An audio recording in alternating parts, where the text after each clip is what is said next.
അതായത് BJP ഒരു Christmas ഒക്കെ ആഘോഷിക്കാൻ വേണ്ടി ക്രിസ്ത്യൻ വീടുകളിൽ പോകുന്നു, അവരുടെ നേതൃത്വത്തെയൊക്കെ കാണുന്നു, അത് ആ ഒരു പദ്ധതിക്ക് സമാന്തരമായി നടക്കുന്നു എന്നുള്ളത്. അവരാഘോഷിക്കുകയോ ആഘോഷിക്കാതിരിക്കുകയോ ചെയ്തോട്ടെ BJP-ക്കാർ. പക്ഷേ നാട്ടിലെ ക്രിസ്മസ് ആഘോഷിക്കണമെന്ന് ആഗ്രഹിക്കുന്ന മനുഷ്യന്മാരുടെ സമാധാനം കളയാതിരുന്നാൽ മതി. അതിനെ പ്രതിരോധിക്കുക തന്നെ ചെയ്യും. ഇന്നലെ തന്നെ യൂത്ത് കോൺഗ്രസ് അവിടെ സമാന്തരമായി ക്രിസ്മസ് ആഘോഷം നടത്തിയിരുന്നു.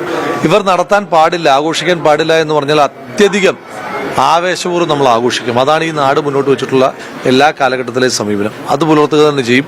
എല്ലാ കോൺഗ്രസ് കമ്മിറ്റി നേതൃത്വമായിട്ടൊക്കെ ആലോചിച്ച് നമ്മൾ വിപുലമായി തന്നെ ക്രിസ്മസ് പരിപാടികൾ ചുറ്റൂരിൽ നടത്തും. അതായത് സുരേന്ദ്രൻ പറയുന്നത് BJP പ്രവർത്തകരല്ല, BJP-യിൽ നിന്നും വിട്ടുപോയ ചിലരായിരിക്കാം ഇത് ചെയ്തത് എന്നുള്ളതാണ്. അങ്ങനെ അവരതിൽ നിന്നും കൈയൊഴിയുകയാണ്.